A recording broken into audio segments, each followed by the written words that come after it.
이랜드 그룹의 박성수 회장, 여러분 가끔 얘기를 들어봤을 것입니다. 못 들으신 분들이 있을까 싶어서 한 번 더 얘기하겠습니다. 제 기억으로는 80년대 말, 90년대 초로 기억을 하고 있는데요. 한날 이렇게 길을 가는데 매장이 하나 생겼어요. 언더우드라는 매장 간판이 걸려 있는데 옷이 너무 예쁘게 이렇게 진열되어 있는 그런 모습을 보게 되었습니다.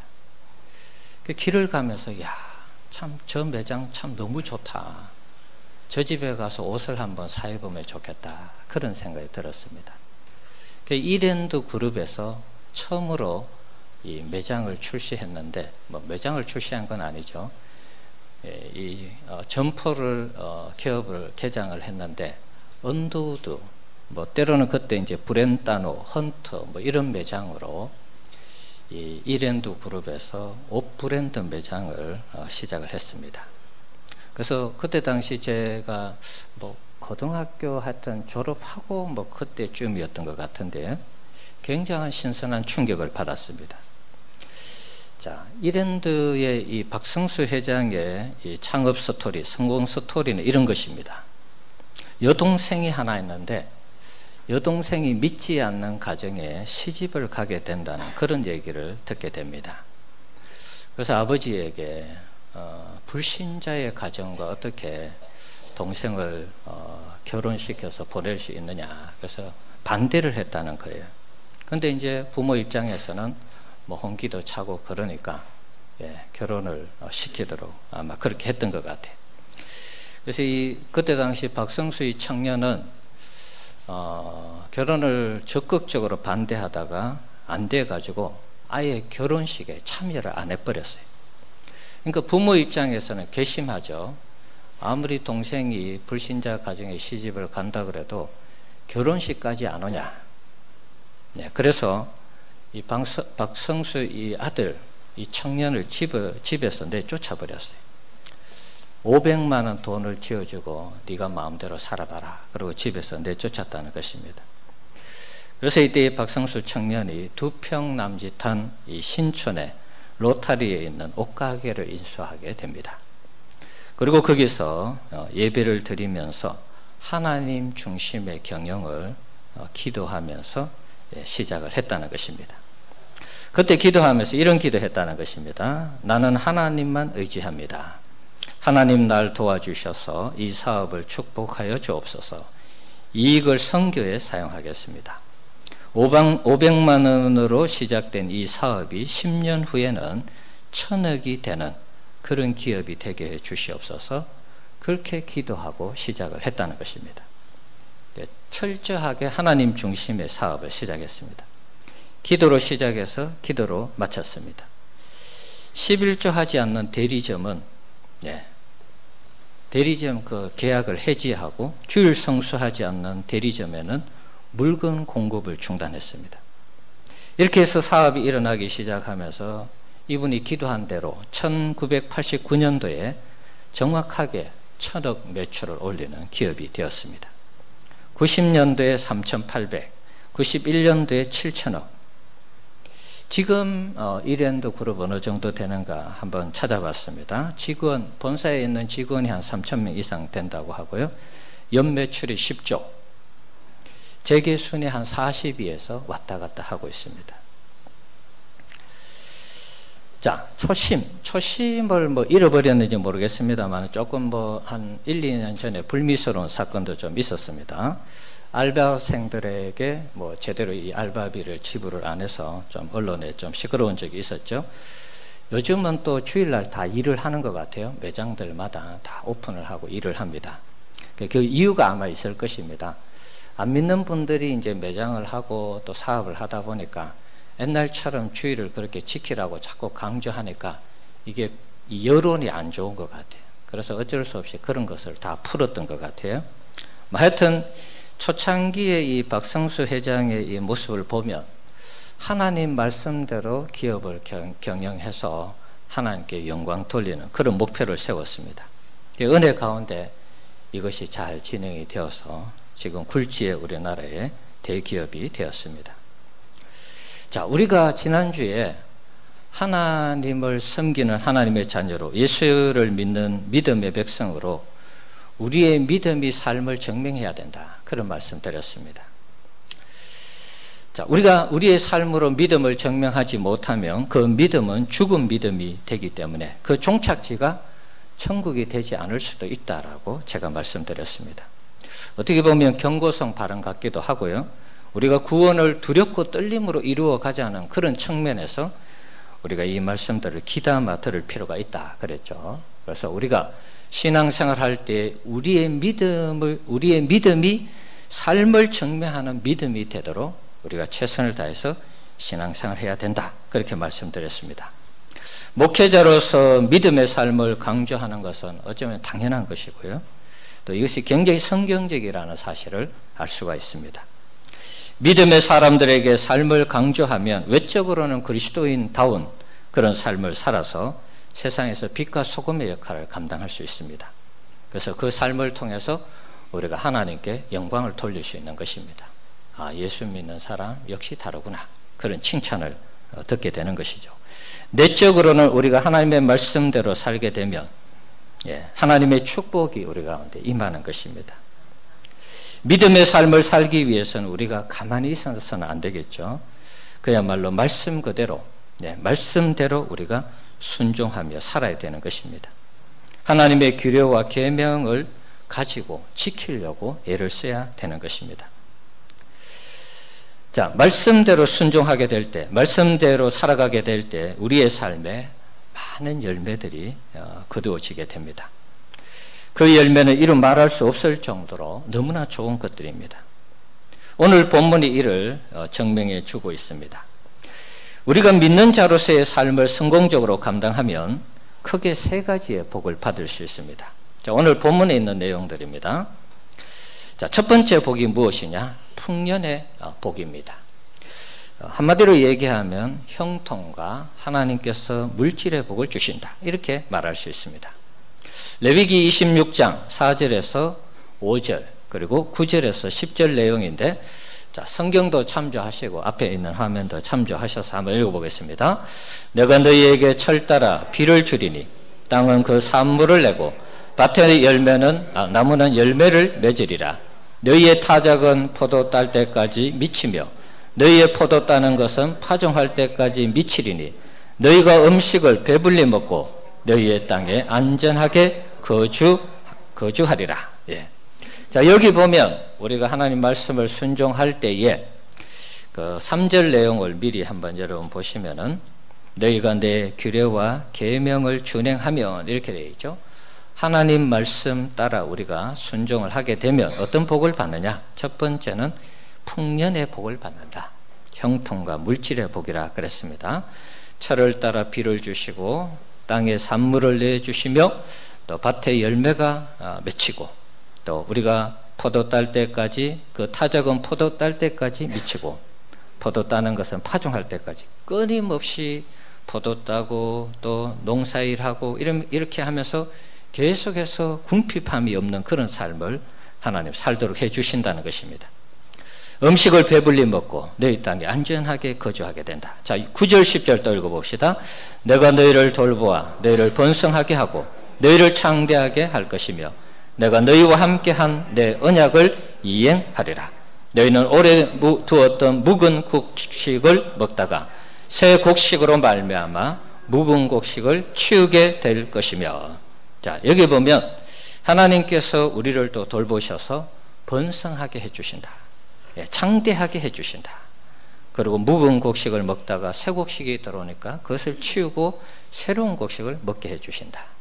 하나님의 말씀을 순종하고 그 규례를 지켜나갈 때 이런 복을 주신다는 것입니다. 둘째는 평화의 복입니다. 6절에서 8절의 내용입니다. 같이 한번 읽어봅시다. 내가 그 땅에 평화를 줄 것인즉 너희가 누울 때 너희를 두렵게 할 자가 없을 것이며 내가 사나운 짐승을 그 땅에서 제할 것이요 칼이 너희 땅에 두루 행하지 아니할 것이며 너희의 원수들을 쫓으리니 그들이 너희 앞에서 칼에 엎드려질 것이라. 또 너희 탓이 벽을 쫓고 너희 벽이 만을 쫓으리니 너희 대적들이 너희 앞에서 칼에 엎드려질 것이며. 아멘. 자, 여기에도 보면 하나님의 말씀을 순종하며 살아가는 자들에게 하나님께서 평화를 주신다 그러죠. 그리고 두려울 것이 없는 그런 땅으로 만들어 주신다는 것입니다. 그리고 원수들을 쫓아내시고, 너희 다섯이 백을 쫓고 너희 백이 만을 쫓는 일당 백이죠. 일당 백의 이 역할을 할 수 있도록 해주겠다는 것입니다. 자, 세 번째는 하나님의 임재의 복입니다. 자, 레위기 26장 11절 12절 읽어봅시다. 내가 내 성막을 너희 중에 세우리니 내 마음이 너희를 싫어하지 아니할 것이며 나는 너희 중에 행하여 너희의 하나님이 되고 너희는 내 백성이 될 것이니라. 아멘. 자, 성막을 세워서 하나님이 그곳에 임재하셔서 함께 행하시겠다는 것입니다. 하나님이 함께하는 복, 동행하는 복을 주시겠다. 그래서 우리가 하나님 말씀대로 살아가게 되면 풍요의 복과 그리고 평화의 복, 그리고 하나님이 임재하시는 복을 누리게 된다는 것입니다. 이런 복이 우리에게 주어진다면 더할 나위 없이 좋은 것이죠, 여러분. 자, 이런 복이 누구에게 주어진다고요? 하나님 말씀대로 순종하는 자들에게, 하나님의 규례와 계명을 지키는 자들에게 임한다는 것입니다. 우리 성도님들 이 복을 다 모두 누리시기를 주의 이름으로 축원합니다. 하나님 말씀대로 살려고 노력하셔야 돼요. 물론 우리가 연약한 부분이 있기 때문에 100%는 다 못합니다. 미리 말씀드리지만 100% 다 한다는 것은 어렵습니다. 그러나 그렇다고 해서 포기하면 안 되는 것입니다. 어려워도 계속해서 해나가야 되는 것입니다. 오늘 본문이 주어지기 전에 출애굽한 이스라엘 백성들에게 하나님께서 1절, 2절 한번 보실래요? 세 가지를 가지고 말씀하고 있습니다. 자, 화면은 없습니다만은 26장 1절, 2절 우리 성경 보면서 한번 읽어보겠습니다. 시작. 너희는 자기를 위하여 우상을 만들지 말지니 조각한 것이나 주상을 세우지 말며 너희 땅에 조각한 석상을 세우고 그에게 경배하지 말라. 나는 너희 하나님 여호와임이니라. 너희는 내 안식일을 지키며 내 성소를 경외하라. 나는 여호와이니라. 아멘. 이스라엘 백성들에게 하나님께서 세 가지를 당부하고 있습니다. 첫 번째, 우상 숭배하지 마라. 출애굽한 이스라엘 백성들 광야에서 지금 머물고 있죠. 그래서 우상 숭배하지 마라. 너희들이 내가 데려가는 가나안 땅에 들어가면 거기서 우상 숭배하지 마라. 두 번째는 안식일을 잘 지켜라. 세 번째는 내 성소를 경외하라. 성소는 하나님의 임재의 상징입니다. 그래서 하나님을 잘 경외하라. 그렇게 이해하면 되겠습니다. 그래서 우상 숭배하지 말고 안식일 지키고, 안식일 지키는 것도 하나님께 예배하기 위해서 안식일을 지키는 것입니다. 뭐 우리가 몸이 이제 쉬는 것도 있겠지만 하나님께 예배하면서 쉬는 것입니다. 그리고 세 번째, 하나님을 경외하라. 이렇게 말씀하셨어요. 이 말씀을 지킬 때 3절에서 11절의 이 복을 당시 백성들에게 주시겠다는 그런 약속입니다. 당시 출애굽한 이스라엘 백성들에게 왜 하나님이 이런 말씀을 하셨을까요? 이렇게 살아갈 때 세상과 다른 하나님의 백성의 삶이 거기에서 나타나기 때문에 그렇게 말씀하신 것입니다. 애굽에서 그렇게 살지 않았고 또 가나안 땅에도 지금 이렇게 살고 있지 않기 때문에 다른 우상들 다 집어치우고 나만 섬겨야 돼. 그리고 우상 섬기지 말고 안식일날 지키면서 나만 예배해야 돼. 그리고 나를 경외해야 돼. 이렇게 이제 하나님 말씀하셨어요. 자, 우리로 치면 이런 것입니다. 우리가 예수를 믿어서 하나님의 자녀 백성 되었습니다. 자, 그렇다면 너희들이 하나님의 백성이고 자녀고 그리스도인이라면 하나님 백성다운 삶을 살아라. 이렇게 말씀하시는 것과 똑같은 것입니다. 과거나 현재나 하나님은 우리에게 이 세상 사람들과 다른 삶을 살기를 요구하고 계시는 것입니다. 하나님을 하나님대로 잘 섬기고, 그리고 주일날 이렇게 나와서 하나님 앞에 예배하고, 세상에 나가서 하나님을 경외하는 그 삶의 모습을 세상 속에 보여주기를 원한다는 것입니다. 이렇게 살아가면 우리도 동일한 복을 받을 수가 있는 것입니다. 그런데 반대로 하나님이 이 말씀을 주시면서 이 말씀대로 살지 아니하면 어떻게 되는가? 앞에는 축복을 주로 다 얘기하셨는데 뒤에 보면은 전부 하나님께서 재앙을 얘기하고 있습니다. 자, 14절부터 한번 보겠습니다. 14절에서 17절까지 내용입니다. 자, 성경도 참조하시고, 글씨가 조금 작죠. 제가 한번 읽어볼 테니까 화면 참조하시기 바랍니다. 자, 우리가 하나님의 말씀을 거역하게 될 때 하나님이 우리에게 어떻게 하시는가? 자, 14절부터 그러나 너희가 내게 청종하지 아니하며 내 모든 명령을 준행하지 아니하며 내 규례를 멸시하며 내 마음에 내 법도를 싫어하여 내 모든 계명을 준행하지 아니하며 내 언약을 배반할진대. 자, 6번에 걸쳐서 얘기하죠. 청종하지 않고 준행하지 않고 규례를 멸시하고 내 법도를 싫어하고 계명을 준행하지 않고 내 언약을 배반할 때 어떤 일이 일어나는가? 16절 내가 이같이 너희에게 행하리니 곧 내가 너희에게 놀라운 재앙을 내려 폐병과 열병으로 눈이 어둡고 생명이 쇠약하게 할 것이요 너희가 파종한 것은 헛되리니 너희의 대적이 그것을 먹을 것임이며 내가 너희를 치리니 너희의 대적에게 패할 것이요 너희를 미워하는 자가 너희를 다스릴 것이며 너희를 쫓는 자가 없어도 도망하리라. 모든 부분에서 최악의 상황을 하나님이 만들겠다는 것입니다. 사실 이게 무서워서라도 이스라엘 백성들은 가나안 땅에 들어가서 하나님 말씀대로 살아야 되는데 사실 그렇게 살지 못했습니다. 1, 2절 말씀처럼 우상 숭배의 죄를 버리고 안식일을 지키고 하나님의 성소를 경외하는 그런 삶을 살아야 되는데 그렇게 살지 못했습니다.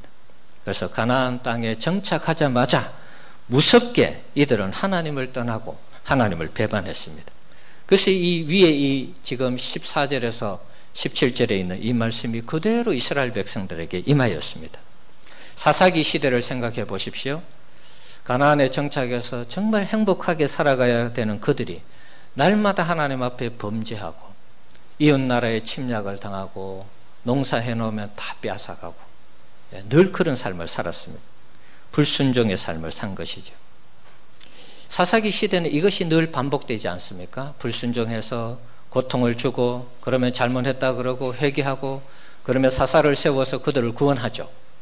그러고 나서 또 평안하면 또 불순종하고 이것이 계속 반복이 됩니다. 자, 그러다가 사무엘이 등장하고 다윗이 등장하면서 그때 하나님을 제일 잘 섬겼습니다. 자, 그랬을 때 3절에서 11절에 이 축복이 이 이스라엘 나라에 그대로 다 임하였습니다. 어떤 나라도 다윗 시대에 이스라엘 나라를 넘보는 나라가 없었습니다. 거리에는 황금이 넘쳐나고 은이 넘쳐나고, 은이 그야말로 이 돌처럼 여겨졌다라고 그렇게 기록하고 있지 않습니까? 하나님 잘 섬기고 하나님이 어디를 가든지 이기게 하시고 놀라운 축복의 역사가 있었습니다. 그런데 그것도 오래가지 못했습니다. 솔로몬 이 초반기까지는 그런대로 이게 잘 지켜졌어요. 그런데 후반기부터 이상하게 되면서 솔로몬이 우상 숭배하고 그 여성들에게 유혹을 받아서 하나님을 떠나면서 나라가 이상하게 되었습니다. 그리고 결국에는 남과 북이 나라가 나뉘어지면서 남과 북이 나뉘어진 이후에 하나님의 재앙과 저주가 계속해서 남과 북 나라에 각각 임하였습니다. 이미 이 예언한 이 말씀 그대로 임한 것입니다. 거기서 그치지 않습니다. 레위기 26장에는 그것 말고도 계속해서 여기에서 돌이키지 아니하면 계속 하나님이 재앙을 쏟아붓겠다고 말씀합니다. 자, 26장 21절에서 26절의 내용도 한번 보시죠. 자, 여러분 눈으로 한번 보십시오. 너희가 나를 거슬러 내게 청종하지 아니할진대 내가 너희의 잣대로 너희의 죄대로 너희에게 7배나 더 재앙을 내릴 것이라. 앞에서 경고해서 이렇게 살면 우리가 힘들겠구나, 하나님께 재앙을 받고 하나님이 우리를 힘들게 하시는구나 그러면서 돌아서야 되는데 그 경고를 듣고 돌아서지 않을 때 7배 재앙을 내린다고 합니다. 자, 22절 내가 덜 짐승을 너희 중에 보내리니 그것들이 너희의 자녀를 움키고 너희의 가축을 멸하며 너희의 수효를 줄이리니 너희의 길들이 황폐하리라. 자, 덜 짐승이 나타나서 이스라엘을 해칠 수도 있는데, 자, 이건 상징적인 의미를 좀 이해하면 될 것 같아요. 주변에 있는 나라들이 덜 짐승들처럼 쳐들어와서 그들을 힘들게 하고 어렵게 한다는 것입니다. 23절 이런 일을 당하여도 너희가 내게로 돌아오지 아니하고 내게 대항할진대 계속해서 회개하지 않고 돌아오지 아니할 때 나 곧 나도 너희에게 대항하여 너희 죄로 말미암아 너희를 7배나 또 7배나 더 치리라. 역시 또 7배죠. 내가 칼을 너희에게로 가져다가 언약을 어긴 원수를 갚을 것이며 너희가 성읍에 모일지라도 너희 중에 연병을 보내고 너희를 대적의 손에 넘길 것이며 내가 너희가 의뢰하는 양식을 끊을 때 10 여인이 한 화덕에서 너희 떡을 구워 저울에 달아 주리니 너희가 먹어도 배부르지 아니하리라. 병도 보내고 칼도 보내고 먹을 양식도 다 떨어지게 한다는 것입니다. 자, 27절도 한번 봅시다. 너희가 이같이 될지라도 내게 청정하지 아니하고, 이 계속 이런 하나님의 재앙이 임하면 우리가 그만둬야 되겠구나, 돌이켜야 되겠구나 이렇게 생각해야 되는데 계속 하나님께 대항하고 하나님의 말씀을 거역하는 이런 상황이 발생하게 될 때 내가 진노로 너희에게 대항하되 너희의 죄로 말미암아 7배나 더 징벌하리니, 또 징벌이 나왔어요. 7배 또 징벌 이야기하고 있습니다. 어떤 일이 있느냐? 너희가 아들의 살을 먹을 것이요 딸의 살을 먹을 것이며, 이스라엘 백성들이 남과 북으로 나뉘어져서 하나님 앞에 불신앙의 길을 걸어갔을 때 유다도 그렇고 북이스라엘도 그렇고 사마리아와 예루살렘이 둘러싸여서 기근 가운데 있을 때 정말 자식을 삶아 먹는 이런 비극적인 사실이 성경에 기록이 되어 있습니다. 내가 너희의 산당을 헐며 너희의 분향단을 부수고 너희의 시체들을 부서진 우상들에 던지고 내 마음이 너희를 싫어할 것이며 내가 너희의 성읍을 황폐하게 하고 너희의 성소를 황량하게 할 것이며 너희의 향기로운 냄새를 내가 허병하지 아니하고, 성전을 완전히 다 하나님이 부셔버리는 것이죠. 그리고 그 예배를 받지 않고 32절 그 땅을 황무하게 하리니 거기 거주하는 너희의 원수들이 그것으로 말미암아 놀랄 것이며, 원수들이 놀라는 거예요. 이 땅의 백성들이 하나님의 백성인데 하나님이 이 나라 민족을 완전히 다 부수는구나, 다 멸망시키는구나, 원수들이 놀란다는 것입니다. 33절 내가 너희를 여러 민족 중에 흩을 것이요 내가 칼을 빼어 너희를 따르게 하리니 너희의 땅이 황무하며 너희의 성읍이 황폐하리라. 결국 이스라엘 백성들이 나라 다 망하고 다 포로로 잡혀가고 그랬죠. 실제로 이런 재앙과 저주는 이스라엘 분열 이후에 남과 북에 동일하게 임하였습니다. 결국 두 나라는 불순종의 역사를, 불순종의 길을 걸어가면서 아수르와 바벨론에 의해서 망했습니다. 하나님 나라와 하나님의 백성이 이방인들에게 망한 것입니다. 우리는 이런 질문을 할 수 있습니다. 어떻게 하나님의 백성이 하나님을 믿지 않는 사람들에게 망할 수 있는가? 그 성전이 다 불타고 다 부셔질 수 있는가? 다른 거 아닙니다. 그들이 하나님 앞에서 불순종의 길을 걸어갔기 때문에 그런 것입니다. 이것은 우리에게 주는 영적 교훈이 있습니다. 우리 역시 예수를 믿지만 예수 믿는 삶을 중단할 때 우리에게 하나님의 축복이 이어지지 않는다는 것입니다. 예수 믿는 믿음의 삶이 우리의 삶을 뒷받침해 주지 않을 때 저주하고 재앙이 임한다, 그런 얘기는 아닙니다. 이미 예수님이 십자가상에서 율법의 저주를 다 받으시고 죽으셨어요. 그러니까 우리가 예수를 믿을 때 믿음의 백성이 오늘 본문에 나오는 이런 율법의 저주와 재앙은 임하지 않습니다. 다만 율법의 이 저주와 재앙이 임하지 않는 대신에 우리가 하나님께 받는 복이 중단된다는 것입니다.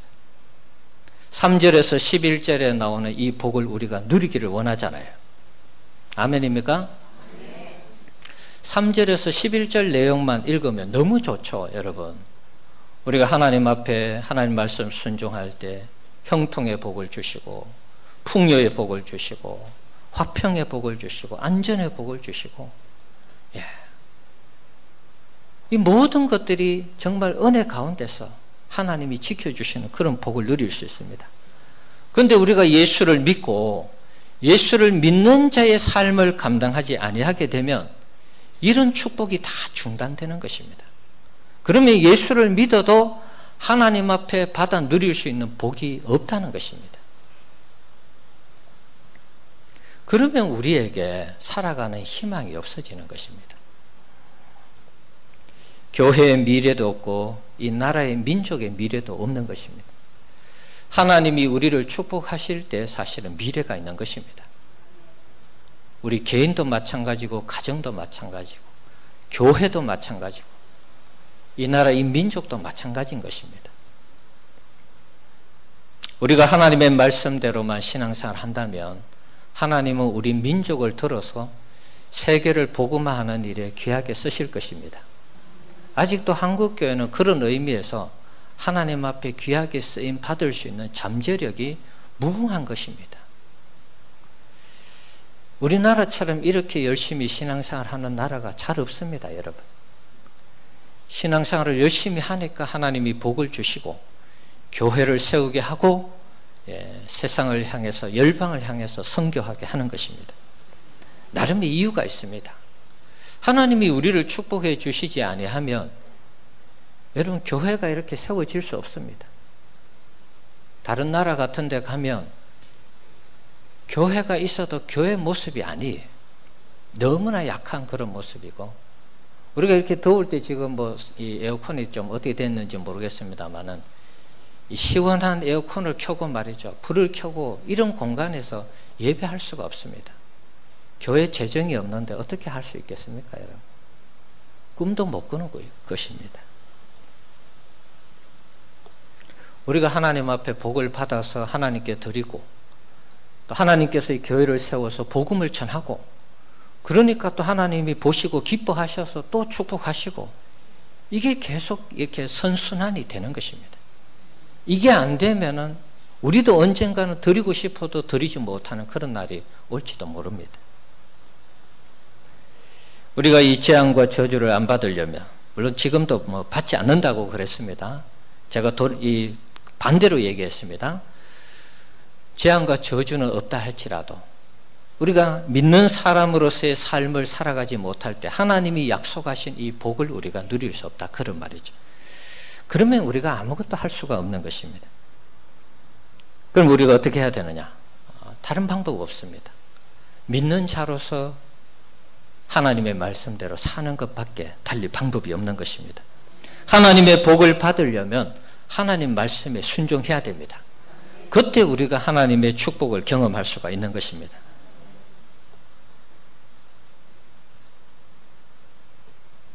하나님의 말씀에 순종하는 그 삶이, 우리가 또 복을 받는 것을 보면서 세상 사람들이 하나님의 자녀들은 하나님 말씀대로 순종하니까 하나님의 복을 받구나, 그러면서 세상 사람들도 우리를 인정해주고 하나님의 살아계심을 인정해 주는 것입니다.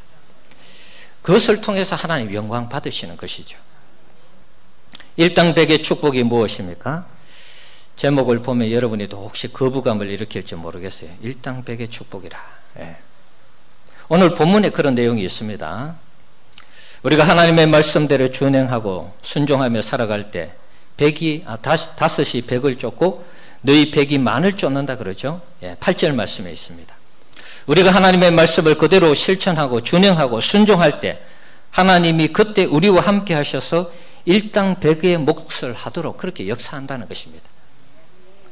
한 명이 백을 쫓는 그런 군사력이라면 대단한 것 아니겠습니까, 여러분?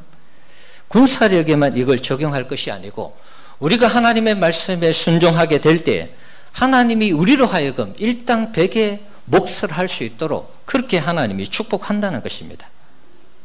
대적을 물리칠 때뿐만 아니라 주님의 이름으로 나가는 모든 현장마다 하나님이 이기게 하시고 승리하게 하시는 그런 역사를 만들어 주신다는 것입니다. 그 한 예가 앞에서 얘기했던 박성수 회장의 이야기일 수 있습니다. 성경의 예를 하나 들어보겠습니다. 다윗과 골리앗의 이야기 아시죠? 우리가 이미 잘 알고 있습니다. 자, 상식적으로 골리앗은 거의 3m에 가까운 그런 장신입니다. 그런 거구하고 청년, 요즘 말로 하면 중고등부 학생 정도 되는 그 청소년하고 이 전쟁터에서 맞짱을 떠는 것입니다. 상식적으로 생각하면 골리앗의 한 칼에 다윗은 그 자리에서 죽어야 하는 것이 마땅한 것입니다. 그런데 결과는 정반대가 되었습니다. 골리앗의 칼에 의해서, 자신의 칼에 의해서 골리앗이 죽었습니다. 물론 물맷돌을 맞아 죽은 이 골리앗을 다윗이 골리앗의 칼로 죽인 것이죠. 다윗은 어른도 아니었고 청소년에 불과했습니다. 체구도 작았습니다. 사울왕이 벗어주는 그 갑옷을 입어보니까 너무 커가지고 도저히 입을 수가 없었어요. 그래서 벗어놓고 간 것입니다. 여러 부분에서 뭐 무기든 뭐 신장이든 이 여러 부분에 있어서 열세였습니다. 그런데 다윗이 이겼습니다. 다윗이 어떻게 이겼습니까? 네, 믿음으로 이긴 것이죠. 하나님을 업신여기고 무시하는 골리앗을 보면서 내가 경외한 하나님을 업신여기고 무시하는 그 골리앗을 향해서 하나님의 이름을 가지고 나간 것입니다. 하나님의 이름에 자신의 목숨을 걸은 것입니다. 이게 어떻게 보면 순종이죠.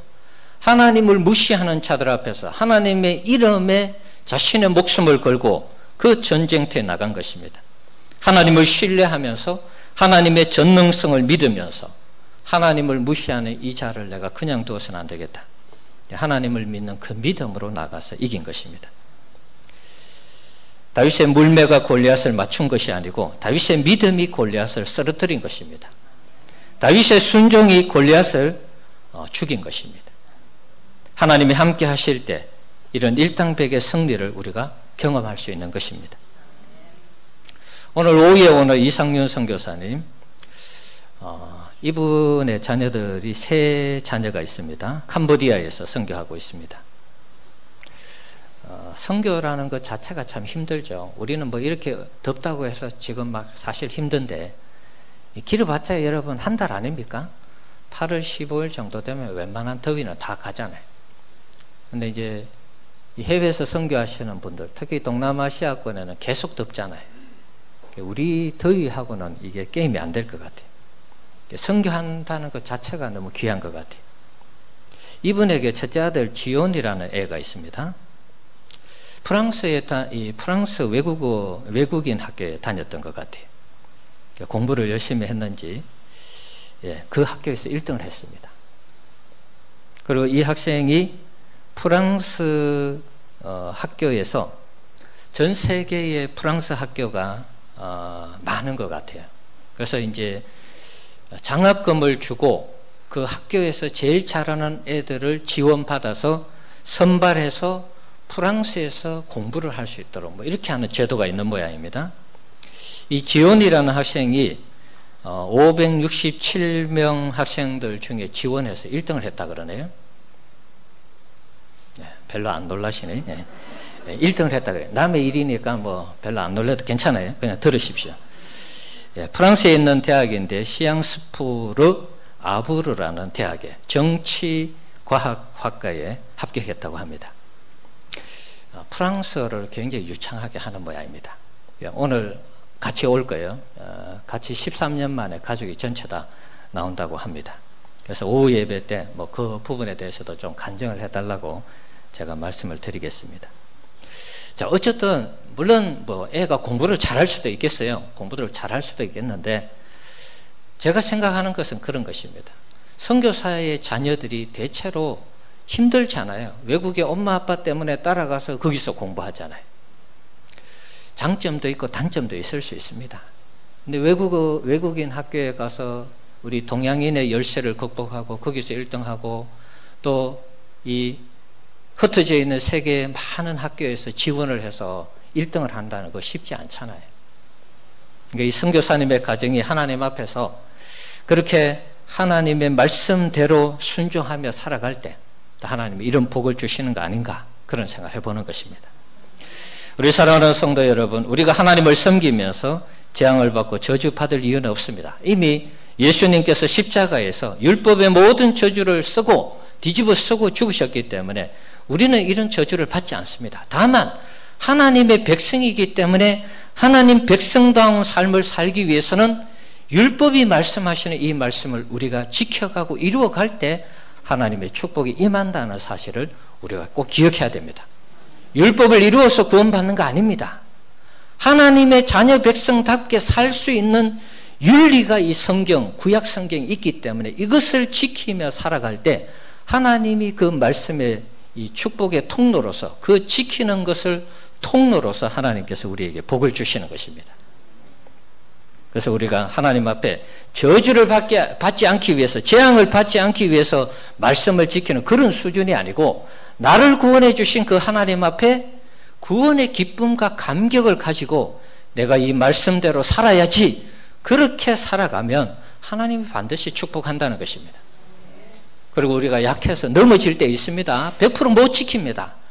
넘어졌을 때 내가 약하니까 넘어졌잖아요. 하나님, 그게 아니고 그렇게 하면 하나님 앞에 불손한 모습이죠. 제가 약해서 넘어졌습니다.